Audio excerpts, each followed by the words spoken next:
If you enjoy our videos, subscribe, like, and comment to support us. Thanks for tuning in.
Been at the club? It's fantastic. It's incredible. Watson, my dear fellow.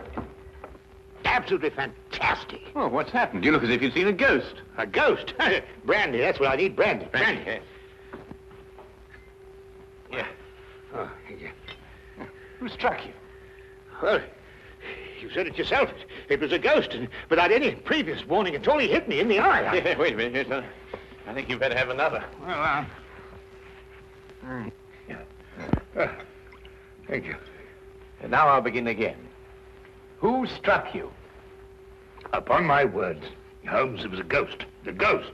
Huh? Do you have a headache, Watson? It may seem humorous to you, but I mean, look, let me tell you from the beginning. Yes, please do, but start right at the beginning.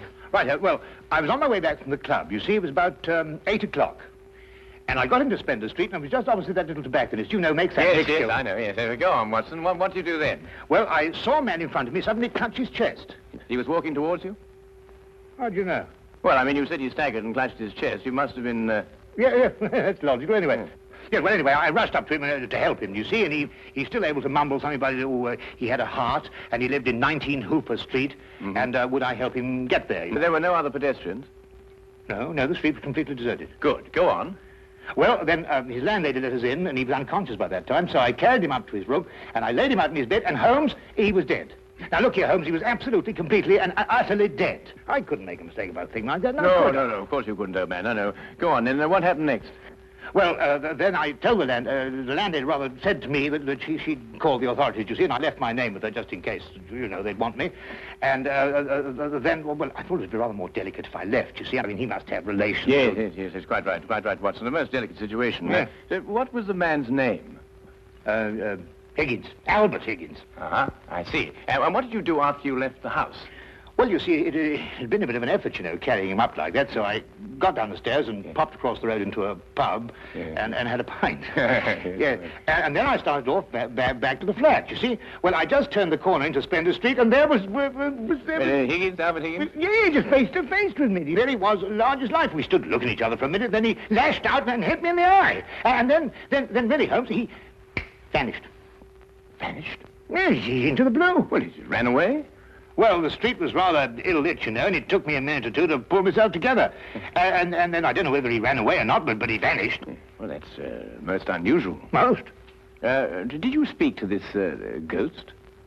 Well, I may have said, good gracious, Higgins, or by Jove, Higgins, or even good heavens, Higgins. Oh, yeah, it's perfectly natural, Watson. Describe Higgins to me. Well, he's 50-ish. Sandy-haired, medium build. Well, is that all you observed? No characteristics? Well, now, really, Holmes, when I had the chance of examining him on the bed, the most obvious characteristic was he was dead. Yes, well, how was he dressed? Green tweed suit. What, just wearing a green tweed suit? He must have been wearing something more than that in this weather. Oh, no, he had a big floppy hat and a long overcoat. Ah. Oh, and something else. Yes, I did notice something else. He limped. Aha. And was he carrying a cane? No cane. Well, is there anything else, Watson? Think hard. Oh, yes, I remember something now. What? Yes, the second time I saw him, he was carrying a package.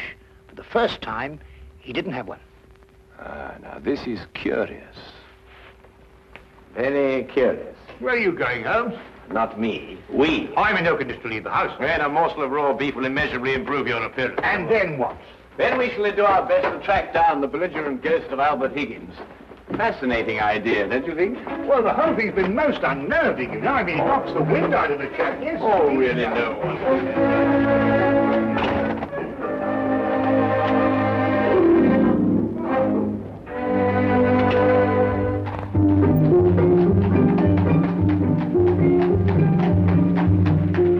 Also a rather flamboyant character by the wide, rakish brim.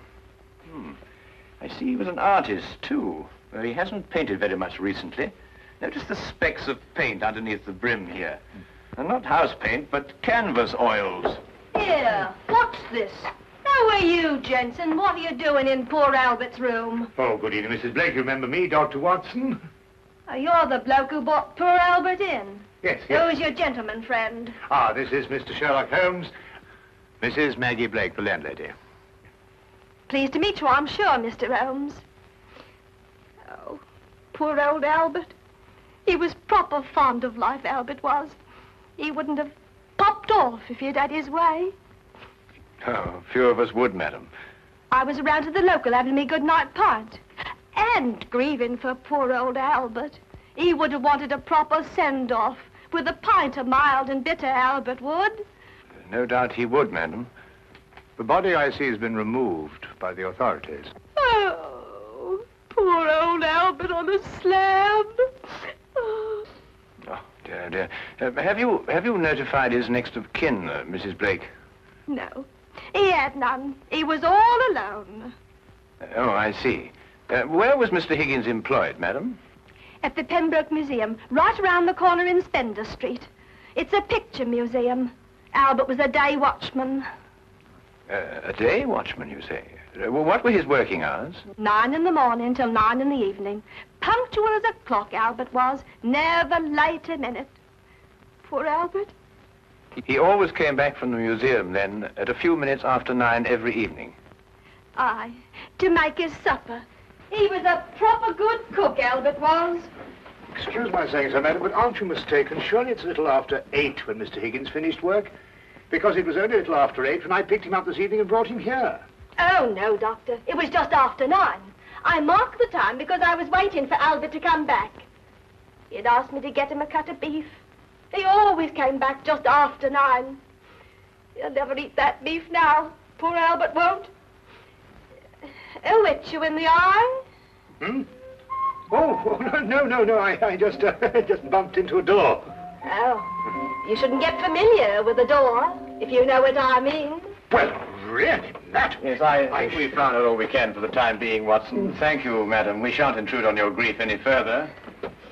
Poor old Albert. It really is most embarrassing about this eye, Holmes. Did you hear what she inferred? It's a terrible situation. And she's wrong about the time. It was only a little after 8. And it's only a few minutes' walk to Spender Street. Yes. Time is a curious dimension, Watson. Habit and a preconceived notion can so easily reverse the hands of a clock. And yet the clock is still in perfect working order. Where are we going? To view the mortal remains of poor old Albert Higgins.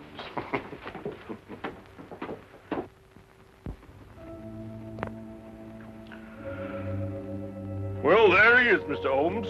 Nice and peaceful, I gave. Poor chap. See anything, Holmes? Nothing that I haven't already deduced, except that I drew an erroneous conclusion from his hat. He has painted recently, but indoors with his hat off. There are still traces of paint, quite fresh under his fingernails. What does that mean? I haven't the faintest idea.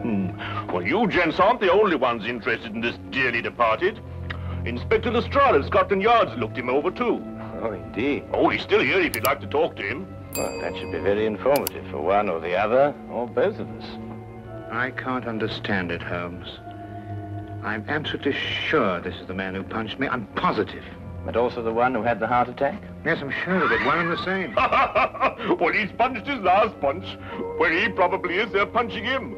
Full of holes with pitchforks. Yes, well, I think we've seen and heard enough. Would you like to take us to Inspector Lestrade now, please?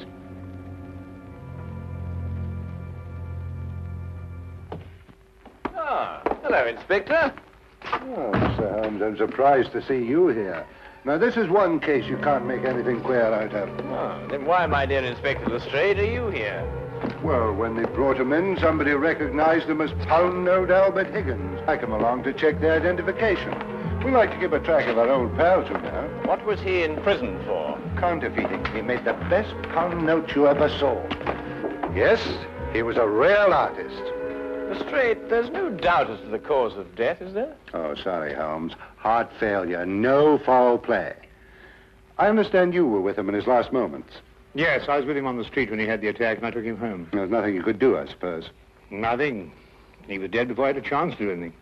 By the way, what time was he brought in? Oh, let me see now. It would be about, yes, here we are. 9:45. Higgins' landlady notified Constable Smithers at 9:30. Smithers had them remove the body in a matter of minutes. Inspector, are you sure it was 9:30 and not 8:30? No, 9:30 is right here in Smithers' report. Why? Oh, no, it's nothing at all. You're quite sure, Lestrade, there's nothing more to this than a simple case of natural causes? Ah, no, there's no mystery at all. No mystery, Mr. Holmes. What happened to your eye, Dr. Watson? Oh, I bumped into a door. A door? Oh, well, that's a new one anyway. Was it a pretty door? No, really, Lestrade. That's all right, Watson. I won't tell a soul.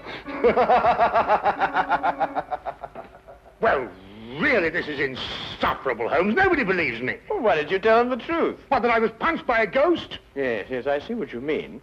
We may have to take on this case anyway, if only to protect your honor and reputation. Well, it's intolerable, Holmes. Absolutely intolerable.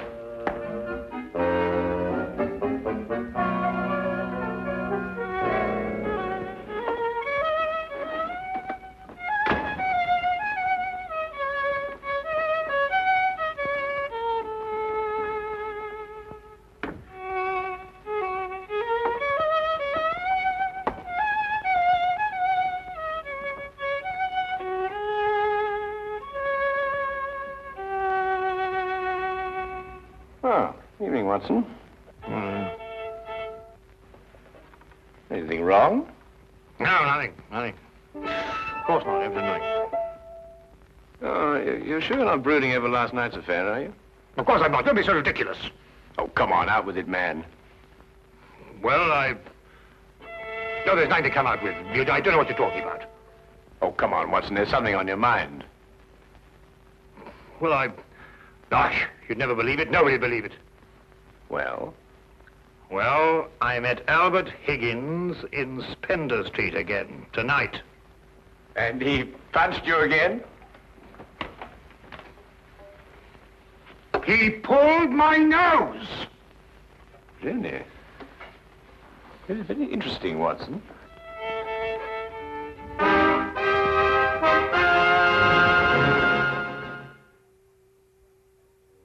My dear Watson, calm yourself.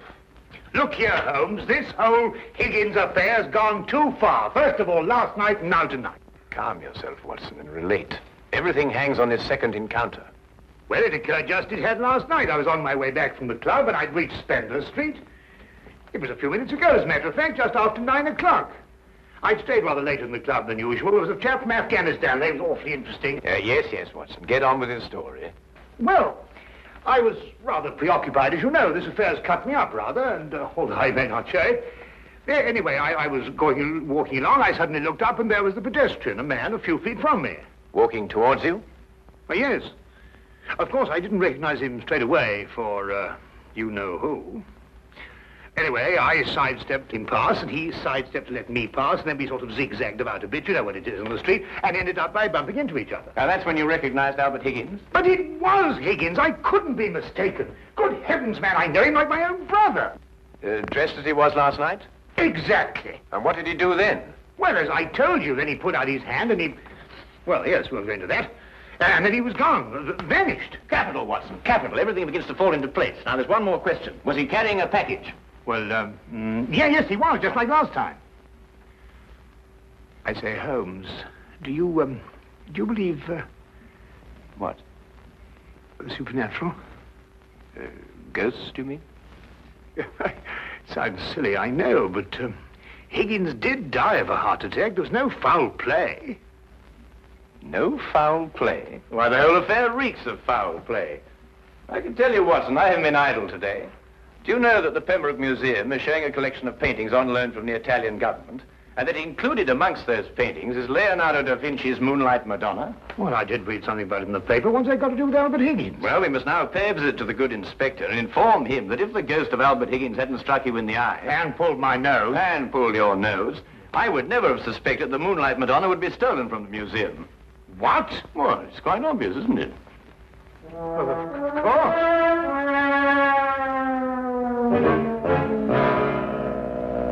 Bessie. Thank you. Well, we'll soon know, Mr. Holmes. But if the picture's still hanging in its place, and we've dragged the curator out of bed to check on it, well, false alarms like this don't exactly help the Yard's reputation, you know. And what about my reputation, Inspector?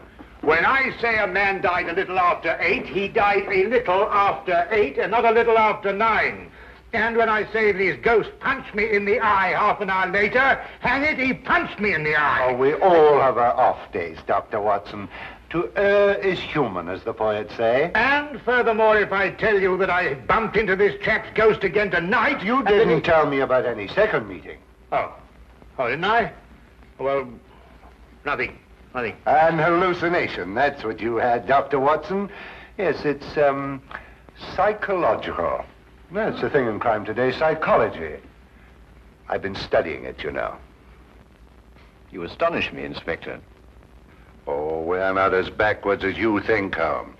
No, we like to keep abreast of the times. Though I don't mind admitting I don't think the psychology's got much of a future. Oh, come in. Ah, Hawkins, you saw the curator? Oh, yes, sir. I called him, Mr. Bentham, as you instructed, sir. He was quite excited when I told him this picture called the Moonlight Madonna had been stolen. And so we rushed round the corner to the museum. And? Well, sir, the picture was there, hanging in its proper place. Good night, sir.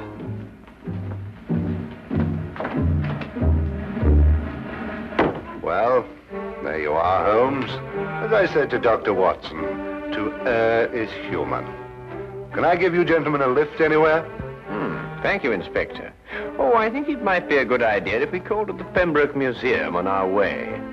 But you heard what Hawkins said. The picture was hanging in its proper place. My dear Lestrade, Hawkins' statement merely proves that what he and the curator saw was not the Moonlight Madonna at all. Merely an excellent forgery.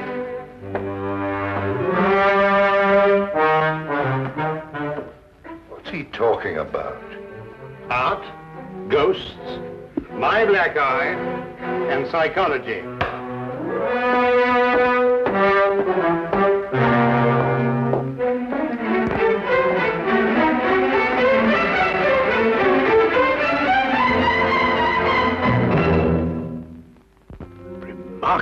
Remarkable. Only a microscopic examination of the brushstroke shows it any different from Da Vinci's work. Of course, if you still have any doubts, a chemical analysis of the paint mixtures will prove them to be of modern manufacture.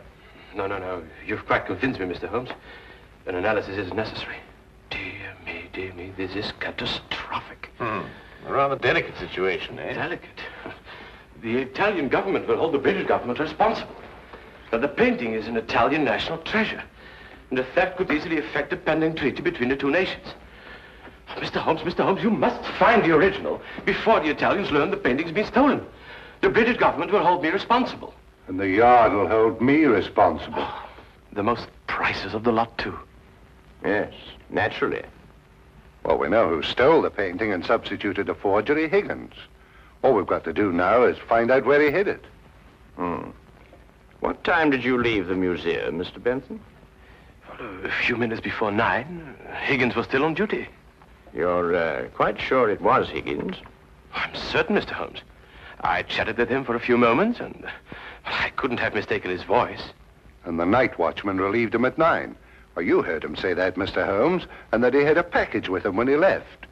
The night watchman swears up hill and down dale it was Higgins, all right. Well, the matter seems to resolve itself very nicely, doesn't it?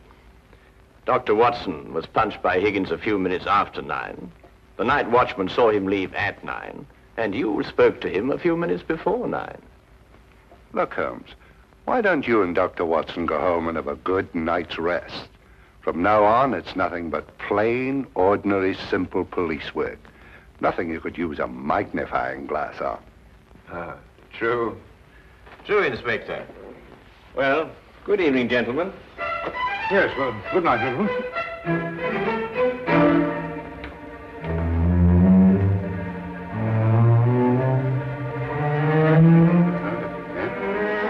Terrible, Inspector. Terrible, Inspector. Terrible. What do we do now? Interesting affair, eh, Watson? Look, I don't care what anybody says. It was after 8 when Higgins punched me. Well, has it occurred to you that if Higgins didn't punch you, who had the heart attack? Well, now, look here, Holmes, Oh, confound it, for all I know, it was Higgins who punched me and his ghost had the heart attack. Come on, Watson.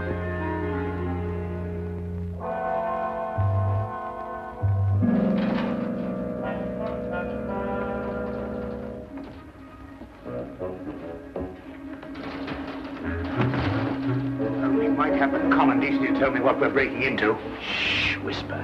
But I am whispering. Oh, now, quiet, Watson. Look here, we broke into the rear of the museum because if so, Holmes, really I don't know what's going to happen to us.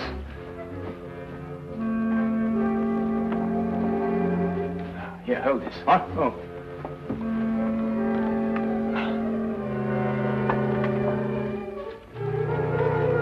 Holmes, this is sheer vandalism. Yes, well, then there must be a bit of a vandal in us all. Holmes, what are you doing? This is wanton destruction. I've never seen anything like this in my life. I forbid you to. I didn't know this side to your character, Holmes. I'm shocked. Ah, just as I thought. Look, Watson. Good heavens, the Moonlight Madonna. Yes, ingenious, isn't it? And yet, what could be simpler than to attach it to the back of an old rubber painting? How on earth did you work that out? Well, I just asked myself where I would hide a stolen canvas. Holmes, have you gone mad? No. We're just to wait events. I don't think we should have to wait very long. Holmes! Dr. Watson! What's the meaning of this?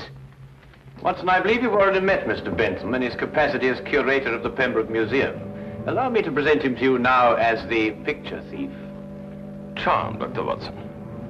Oh, delighted. What is this?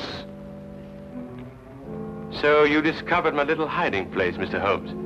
I'm curious. How did you know it was I and not the late lamented Higgins? Yes, I believe Dr. Watson's story from the first. If Higgins died at a little after 8, it must have been someone else who struck him a little after 9. But it was Higgins who punched me home. Oh, no, Watson. It was a limp, a wide, floppy hat, and an exceedingly long overcoat that punched you, seen in a dimly lit street. A psychological misidentification, as the good inspector would call it. The night watchman was also a victim of the same illusion. And what about the landlady? How much did you have to pay her to set back the time of death by an hour, Mr. Bentham? Oh, not much, Mr. Holmes. How did you know it was me? Dr. Watson and the night watchman both identified the 9 o'clock Higgins visually at a distance. Only you pretended to have spoken to him. This meant that either you were lying, or Dr. Watson was punched in the eye by a ghost. I believe the simple explanation. You almost make me feel transparent, Mr. Holmes. To anyone who viewed the facts objectively, you were. It's a pity that one crime has to lead to another. Yes, and I think it's a great pity, Holmes, that you broke that vase. Oh, yes. Well, it's only an imitation. Nonsense, you can't tell me that that sort of work like this is an imitation. Perhaps the pieces can be... Well done, Watson, well done. You know, Holmes, you're going to have to invite him here to catch us. You put us in rather an awkward position. Oh, my dear fellow, I have sublime confidence in your ability to extricate us from any predicament in which my rashness may place us. Might I suggest that you now fetch the good inspector? Yeah, here you are. Yeah. Excuse me. I say, Holmes, Bentham punched me in the eye. Who was it tweaked my nose? Well, my dear old chap, it was absolutely imperative that I make certain that the limp, the hat, and the coat were really capable of fooling you. You? Yes, I regret to say I not only tweaked your nose, but I also pulled your leg. Oh! What?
Chapter 1.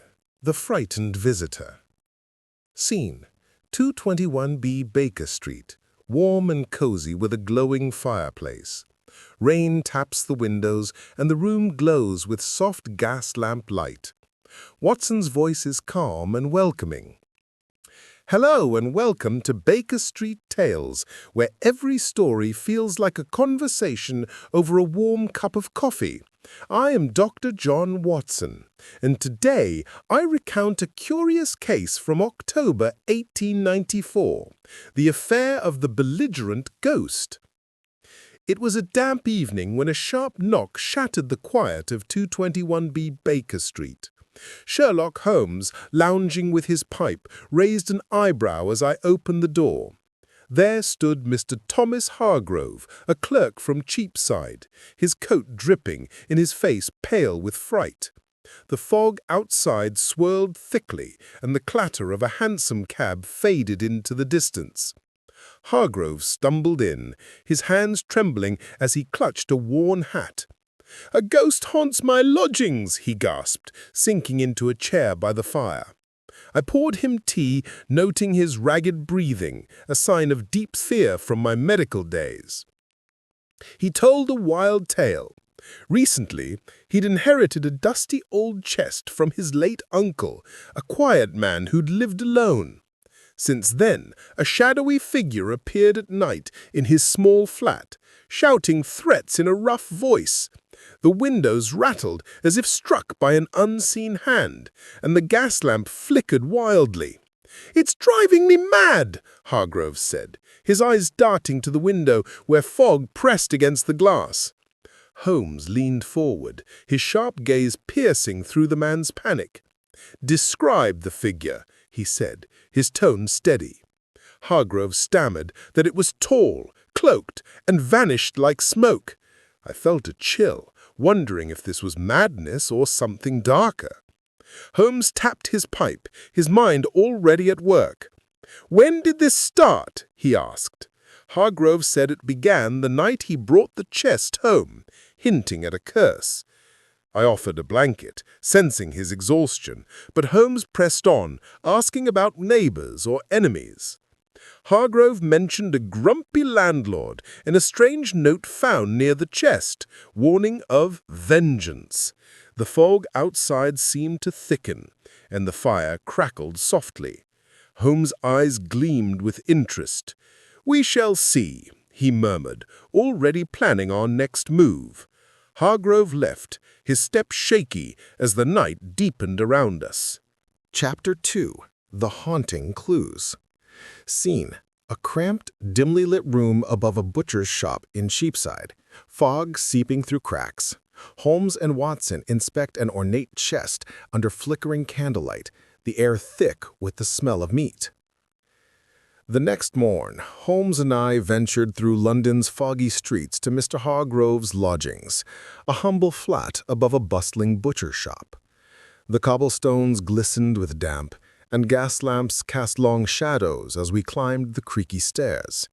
Inside, the room was cold, the fog curling through a cracked window.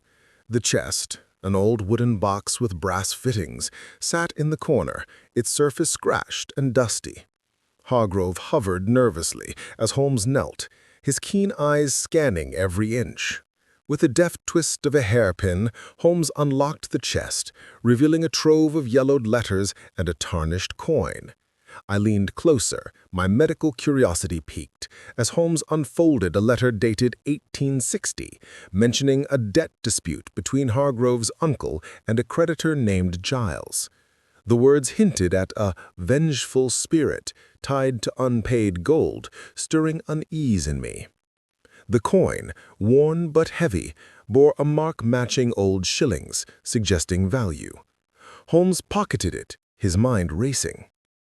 A neighbor, a stout woman with a curious stare, knocked to report hearing the same shouts, blaming a ghost. Yet, as we checked the windows, a stray cat's howl outside mimicked the noise, casting doubt. Holmes examined the rattling panes, noting fresh scratches, too neat for a spirit, perhaps from a tool. "No phantom made these," he muttered, his voice low. I scribbled notes, wondering if greed or fear drove this mystery. The fog thickened, and a distant hansom cab clattered by, adding to the eerie hush. Holmes suggested the chest's contents held the key. Another letter mentioned a phonograph, a newfangled device, hinting at a recorded voice. Was the ghost a trick? A red herring emerged when the neighbor spoke of a murdered tenant decades ago, but Holmes dismissed it as gossip. "The truth lies in the tangible," he said, leading me back into the mist to dig deeper. Chapter 3. Through the Mist. That evening, Holmes and I plunged into the thick fog of Whitechapel, determined to track the figure seen near Hargrove's flat. The gas lamps flickered weakly, their light swallowed by the mist, and the distant toll of church bells added a somber note. My breath clouded as we moved, my old army instincts alert. Holmes, silent and focused, led us through narrow alleys, his sharp eyes piercing the gloom. A cloaked shape ahead darted between buildings, and we followed, the clatter of a hansom cab fading behind us. Our trail ended at a dimly lit pawn shop, its windows smudged with grime. Peering inside, Holmes spotted the tarnished coin from the chest among a pile of goods, confirming its recent sale. He deduced the ghostly shouts were no spirit, but a recorded voice, likely from a phonograph, used to terrify Hargrove. My heart raced as we watched the shopkeeper, a wiry man with shifty eyes, handle the coin. A neighbor's tale of a murdered tenant from years past briefly misled me, suggesting a vengeful ghost, but Holmes waved it off. "A distraction, Watson," he said firmly. We confronted the cloaked figure outside, a Mr. Giles, a creditor of Hargrove's uncle, his face twisted with anger. He admitted using the phonograph to mimic a ghost, hoping to scare Hargrove into abandoning the inheritance, which included the chest's hidden gold. The scratches, he confessed, were from his failed attempt to break in. Yet Giles hinted at a gentleman who hired him, leaving the mastermind unclear. The fog swirled as we bound his hands, the case's threads tightening. Holmes's mind worked fast, plotting our next step back to 221B. Chapter 4. The Truth Unveiled. Scene: 221B Baker Street. The fire crackles warmly, casting a golden glow. Holmes paces, pipe in hand, as Hargrove and Watson listen intently. Back at 221B, with the fog lifting outside, Holmes unraveled the mystery before a relieved Mr. Hargrove. The room glowed with firelight, and the soft hiss of gas lamps filled the air. Holmes stood, his sharp eyes gleaming, and began. The belligerent ghost was no spirit, but a scheme born of desperation. I leaned forward, my notebook ready, as Hargrove clutched the chest's edge. Holmes explained that Mr. Giles, a creditor of Hargrove's uncle, staged the haunting with a phonograph hidden in the flat, playing recorded threats to drive Hargrove away. The chest's letters proved the debt was settled decades ago, with the tarnished coin nullifying Giles's claim to the inheritance. Holmes had traced the phonograph to a pawnshop owner, Giles's accomplice, who'd sold the device and was now in custody. The gentleman Giles mentioned was this shopkeeper, not a grand mastermind. The window scratches were Giles's botched burglary attempt, and the murdered tenant tale was mere gossip to mislead us. Hargrove sighed, his fear fading as Holmes handed him the chest's contents, letters and a small gold pouch. "Fear is a mask for greed," Holmes declared, puffing his pipe. I marveled at his logic, how he turned shadows into clarity. The case closed, Hargrove left with a grateful nod, the fog outside thinning under a pale moon. I reflected that truth, like a steady flame, outshines superstition.